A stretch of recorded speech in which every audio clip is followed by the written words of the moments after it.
Assalamualaikum warahmatullahi wabarakatuh. Perkenalkan, nama saya Neditya Ayu, saya dari kelas 4E Manajemen. Dalam video kali ini saya akan menjelaskan bagaimana sih caranya berinvestasi dengan baik dan benar. Nah, dalam berinvestasi yang perlu kita lakukan adalah menganalisis sebuah saham di suatu perusahaan. Nah, cara menganalisis sebuah saham tersebut ada beberapa cara.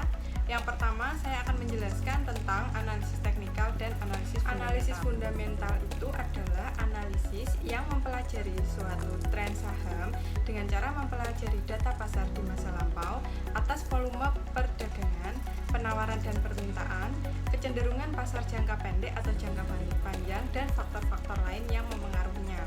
Nah, analisis teknikal ini sangat penting dikarenakan agar para investor atau para trader dapat melihat kondisi pasar saat ini berdasarkan histori di masa lampau. Nah, analisis teknikal ini sekaligus dapat memberikan gambaran atau prediksi tentang pergerakan pasar di masa depan. Selanjutnya adalah analisis fundamental. Nah, analisis fundamental ini berbeda dengan analisis teknikal. Namun, kedua analisis ini harus selalu dilakukan atau harus benar-benar dilakukan oleh seorang investor dikarenakan dua analisis ini memiliki fungsi yang berbeda-beda. Analisis fundamental merupakan analisis yang mempelajari kondisi fundamental suatu perusahaan. Analisis ini didasarkan pada faktor-faktor fundamental ekonomi suatu perusahaan, termasuk sisi keuangan serta bisnis perusahaan. Nah, analisis fundamental ini umumnya digunakan oleh investor untuk menentukan saham yang ingin dibeli atau dijual. Analisis fundamental juga digunakan untuk memperkirakan harga saham di masa yang akan datang dengan cara membandingkan nilai intrinsik saham dengan nilai pasar dalam 1 tahun berjalan. Kita dapat menganalisa suatu saham dengan menggunakan analisis fundamental melalui pendekatan yang sangat populer digunakan oleh para investor, yaitu pendekatan price earning ratio atau PER. Nah, hasil dari price earning ratio ini dapat diketahui apakah saham tersebut mengalami overvalued, undervalued, atau correctly valued. Dengan begitu, para investor akan lebih mudah mengambil keputusan apakah saham tersebut akan dibeli atau dijual, bahkan saham tersebut bisa ditahan. Selanjutnya, cara memilih saham yang baik selain melakukan dua analisis tadi adalah dengan melakukan penilaian saham.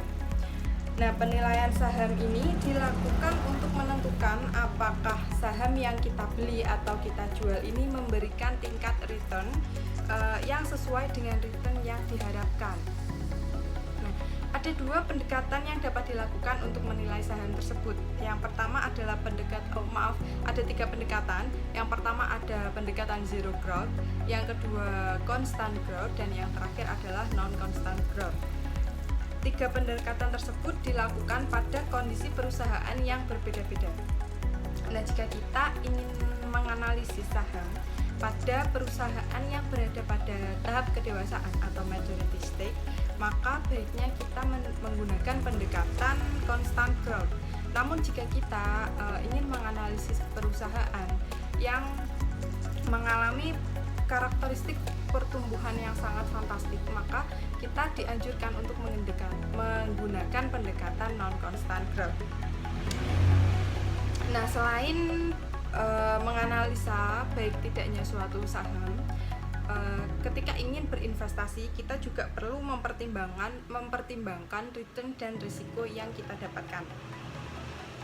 Dalam melakukan investasi yang baik, tentunya kita tidak cukup hanya dengan melihat atau menganalisis suatu saham. Kita juga perlu mempertimbangkan sebuah return dan risiko yang akan kita terima atas investasi yang kita lakukan. Nah, apa yang dimaksud return dan risiko? Jadi return itu merupakan sisi positif dari hasil investasi, sedangkan risiko itu adalah hal-hal yang perlu kita hindari atau dapat dikatakan sebuah sisi negatif ketika kita berinvestasi. Nah, return itu merupakan keuntungan saat berinvestasi. Jadi return itu ada 2, yaitu ada expected return dan realized return. Expected return itu merupakan return atau keuntungan yang kita harapkan ketika kita akan berinvestasi, sedangkan realized return itu adalah return atau keuntungan yang kita terima saat ini. Nah, dalam menghitung expected return kita biasanya dapat menggunakan dua metode, yaitu arithmetic mean dan geometric mean. Sedangkan untuk menurunkan risiko investasi sendiri, kita dapat melakukan yang namanya diversifikasi. Diversifikasi ini dilakukan dengan membentuk portofolio melalui pemilihan kombinasi sejumlah aset sehingga risiko dapat diminimalisir. Nah, kelas aset ini misalnya adalah saham, obligasi, seperti properti atau mata uang. Selain dengan penilaian return dan risiko dalam berinvestasi, kita juga perlu memilih portofolio yang tepat. Pemilihan portofolio ini membahas tentang permasalahan bagaimana mengalokasikan penanaman modal agar dapat membawa keuntungan terbanyak namun risiko yang sangat kecil. Nah, ada dua strategi pemilihan portofolio. Yang pertama adalah strategi aktif dan yang kedua adalah strategi pasif. Nah, dalam manajemen portofolio sangat perlu untuk dilakukan monitoring terhadap investasi sekuritas portofolio tersebut melalui 3 tahap. Yang pertama adalah pengumpulan data yang perlu, yang kedua adalah mengukur prestasi investasi, dan yang ketiga adalah melakukan tindakan penyelamatan jika ada risiko. Selanjutnya adalah pasar efisien. Nah, bagaimana suatu pasar bereaksi terhadap informasi untuk mencapai harga keseimbangan yang baru merupakan hal yang sangat penting. Jika pasar bereaksi dengan cepat dan akurat untuk mencapai harga keseimbangan baru yang sepenuhnya mencerminkan informasi yang tersedia, maka kondisi pasar tersebut disebut pasar efisien. Nah, dalam pasar efisien ini ada beberapa hal yang perlu diperhatikan. Yang pertama, harga pasar efisien ini terbentuk sudah mencerminkan informasi yang tersedia. Yang kedua, informasi pada pasar efisien dapat diakses dengan mudah dengan biaya yang murah oleh semua pihak pasar. Yang ketiga, harga yang terbentuk pada pasar efisien adalah harga keseimbangan. Selanjutnya, tidak satupun investor memperoleh return abnormal pada pasar efisien. Nah, pada pasar efisien ini terdapat kondisi-kondisi sebagai salah satu syarat terpenuhinya pasar efisien. Yang pertama adalah dalam pasar efisien ini banyak investor rasional dan berusaha memaksimalkan profit mereka. Yang kedua, semua pelaku pasar memperoleh informasi yang sama dengan cara yang murah dan mudah. Yang ketiga, informasi yang terjadi bersifat random. Selanjutnya, yang terakhir, dalam pasar efisien ini investor bereaksi secara cepat terhadap informasi-informasi yang baru. Pasar efisien ini terdiri dari beberapa bentuk. Terdapat 3 bentuk pasar efisien. Yang pertama adalah efisiensi pasar bentuk lemah atau biasa disebut dengan weak form. Yang kedua adalah efisiensi pasar bentuk setengah kuat atau semi strong. Dan yang ketiga, efisiensi pasar berbentuk kuat atau strong form. Nah, weak form ini atau berbentuk lemah ini, semua informasi di masa lalu atau historis mereka akan tercermin dalam harga yang terbentuk sekarang. Sehingga informasi historis ini seperti harga saham dan volume perdagangan di masa lalu tidak bisa lagi digunakan untuk memprediksi perubahan harga di masa mendatang, dikarenakan sudah tercermin pada harga saat ini.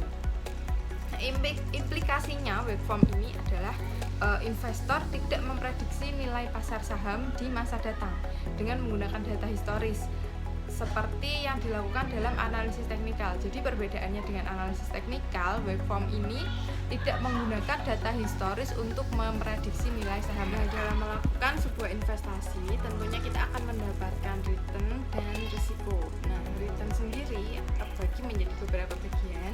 Yang pertama adalah ada return abnormal atau return yang tidak normal. Jadi return yang tidak normal atau return abnormal itu merupakan kelebihan dari return yang sesungguhnya terjadi terhadap return nominal. Nah, return normal merupakan return ekspektasi atau return yang diharapkan oleh investor. Nah, dengan demikian return tidak normal atau return abnormal adalah selisih antara return sesungguhnya yang terjadi dengan return ekspektasi. Nah, return abnormal juga dapat dihitung dengan rumus-rumus berikut ini. Bentuk pasar efisien yang kedua adalah semi strong Pasar efisien dalam bentuk semi strong atau setengah kuat ini memiliki beberapa klasifikasi.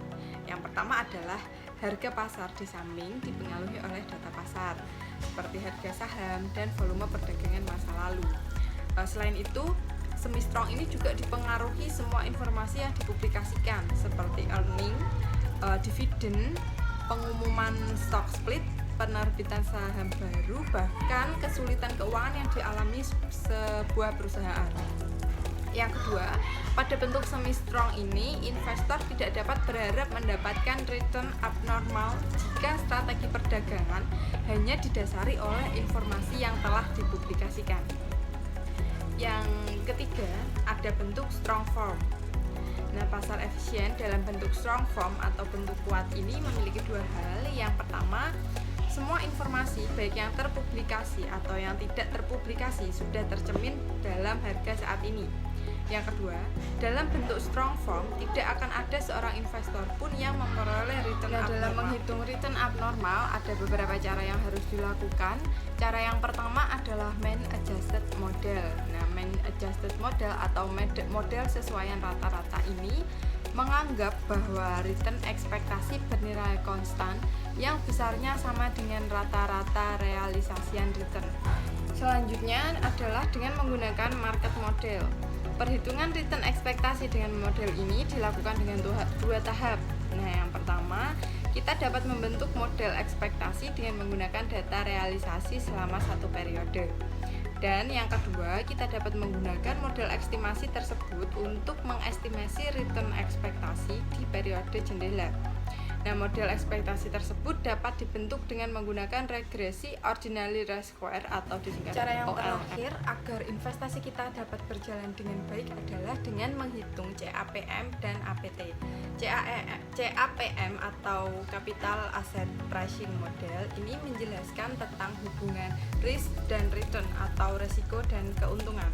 Nah, rumus dari perhitungan CAPM ini ada dua, yaitu dengan menghitung expected return dan menghitung return saham I.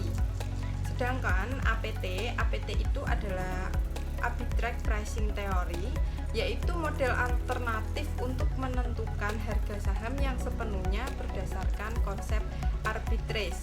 Nah, secara sederhana, arbitrage ini berarti pembelian dan penjualan saham yang berkarakteristik sama pada pasar yang berbeda. Nah, APT ini digunakan untuk menghitung sistematis saham dan digunakan pula untuk menghitung return expected return saham. Sekian video tentang bagaimana cara berinvestasi yang dengan baik dan benar. Jika ada kurang lebihnya, mohon maaf yang sebesar-besarnya. See you.